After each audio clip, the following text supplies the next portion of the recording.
بسم اللہ الرحمن الرحیم۔ اللہ کے نام سے شروع جو بے حساب مخلوقات کا مالک ہے، جو پتھر میں موجود کیڑے کو بھی رزق دیتا ہے، جو شاخ پہ بیٹھے ہوئے پرندے کو بھی نیند میں گرنے نہیں دیتا، اور سچے ہیں اس کے تمام رسول اور انبیاء جنہوں نے اس کا پیغام ہم تک پہنچایا۔ آج کی کہانی کا عنوان ہے طوفان نوح اور ایک بڑھیا۔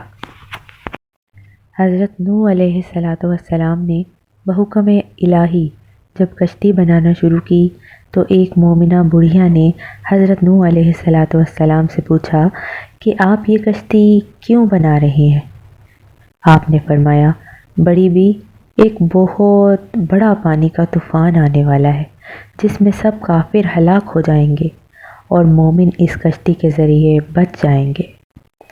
بڑھیا نے عرض کیا، حضور جب طوفان آنے والا ہو تو مجھے خبر کر دیجیے گا تاکہ میں بھی اس کشتی میں سوار ہو جاؤں۔ بڑھیا کی جھونپڑی شہر سے باہر کچھ فاصلے پر تھی۔ پھر جب طوفان کا وقت آیا تو حضرت نوح علیہ السلام دوسرے لوگوں کو کشتی پر چڑھانے میں مشغول ہو گئے، مگر اس بڑھیا کا خیال نہ رہا، حتیٰ کہ خدا کا ہولناک عذاب پانی کے طوفان کی شکل میں آیا اور روئے زمین کے سب کافر ہلاک ہو گئے۔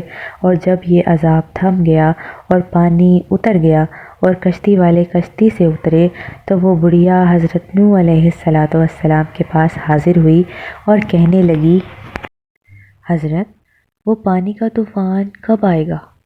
میں ہر روز اس کا انتظار کرتی ہوں کہ کب آپ مجھے کشتی میں سوار ہونے کو کہیں گے۔ حضرت نوح علیہ السلام نے فرمایا، بڑی ہوئی طوفان تو آ بھی چکا اور کافر سب کے سب ہلاک ہو گئے اور کشتی کے ذریعے خدا نے اپنے مومن بندوں کو بچا لیا، مگر تعجب ہے کہ تم زندہ کیسے بچ گئی؟ اس نے کہا، اچھا یہ بات ہے، تو پھر اسی خدا نے جس نے آپ کو کشتی کے ذریعے بچا لیا مجھے میری ٹوٹی پھوٹی جھونپڑی کے ذریعے بچا لیا۔ سبحان اللہ۔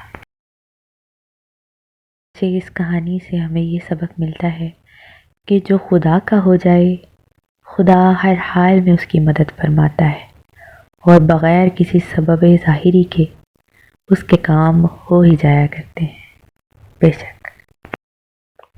Thank you for watching this video. Stay connected to watch true moral stories, and last but not the least, don't forget to like, share and subscribe my channel Sachi Hakayat. Thank you.